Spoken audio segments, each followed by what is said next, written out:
Semangat bagi anak-anak. Assalamualaikum warahmatullahi wabarakatuh.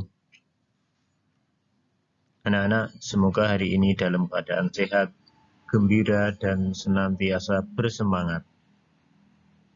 Pada pertemuan ini, kita akan membahas pada bab 1, interaksi antar negara Asia dan negara lainnya.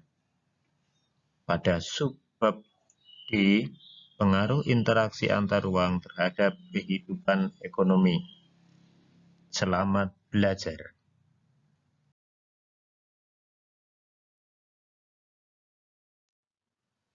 Oke anak-anak, setelah melihat tayangan pada video ini, diharapkan nanti anak-anak dapat menganalisis pengaruh perubahan ruang dan interaksi antar ruang terhadap keberlangsungan kehidupan ekonomi dan menyajikan hasil analisisnya dalam bentuk laporan yang sistematis.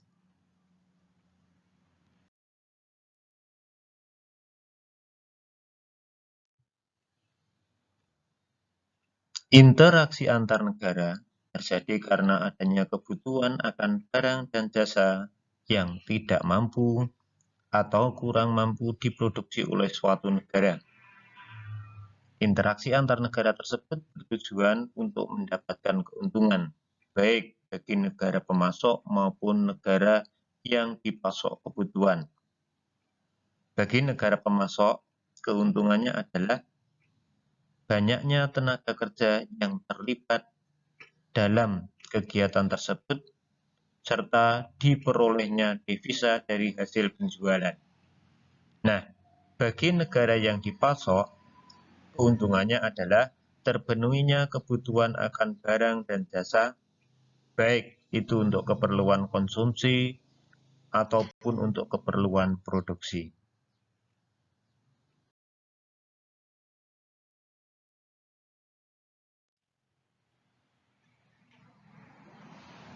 Dalam hal interaksi antar negara, kita tahu bahwa Indonesia memiliki keunggulan dengan posisi geografis yang sangat strategis. Keunggulan letak geografis Indonesia itu adalah berkaitan dengan letaknya yang berada di antara dua benua, yaitu benua Asia dan Australia, serta berada di antara dua samudra, yaitu Samudra Pasifik dan Samudra Hindia. Posisi tersebut akan menyebabkan perdagangan antar benua melewati wilayah Indonesia. Hal ini tentunya akan menyebabkan berkembangnya kegiatan perdagangan di Indonesia.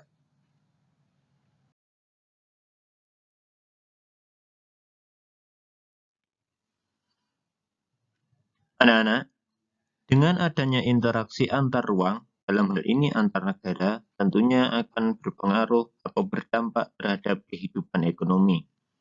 Nah, dampak tersebut ada dampak positif dan dampak negatif. Berikut ini kita akan membahas mengenai dampak positifnya terlebih dahulu. Nah, dampak positif interaksi antar negara terhadap kehidupan ekonomi antara lain. Yang pertama, negara pengekspor maupun negara pengimpor akan mendapatkan keuntungan. Yang kedua, akan mempererat persahabatan antar bangsa. Yang ketiga, akan menambah kemakmuran negara.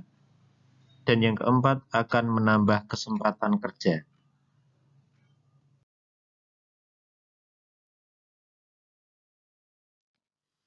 Oke, kita lanjutkan. Dampak positif yang kelima akan mendorong kemajuan ilmu pengetahuan dan teknologi.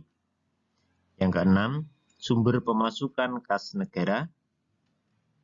Yang ketujuh, menciptakan efisiensi dan spesialisasi.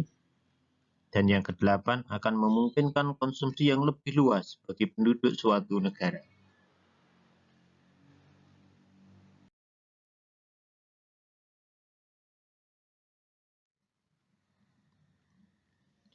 Nah, anak-anak, selain dampak positif yang tadi sudah disampaikan, interaksi antar ruang dalam hal ini antar negara tentu akan membawa dampak negatif terhadap kehidupan ekonomi.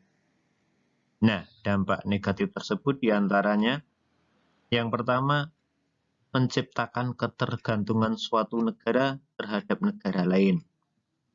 Yang kedua, persaingan yang tidak sehat dalam perdagangan internasional. Yang ketiga, banyak industri kecil yang kurang mampu bersaing sehingga bangkrut. Yang keempat, pola konsumsi masyarakat yang meniru konsumsi negara yang lebih maju. Yang kelima, terjadinya kekurangan tabungan masyarakat untuk investasi. Dan yang keenam, timbulnya penjajahan ekonomi oleh negara yang lebih maju.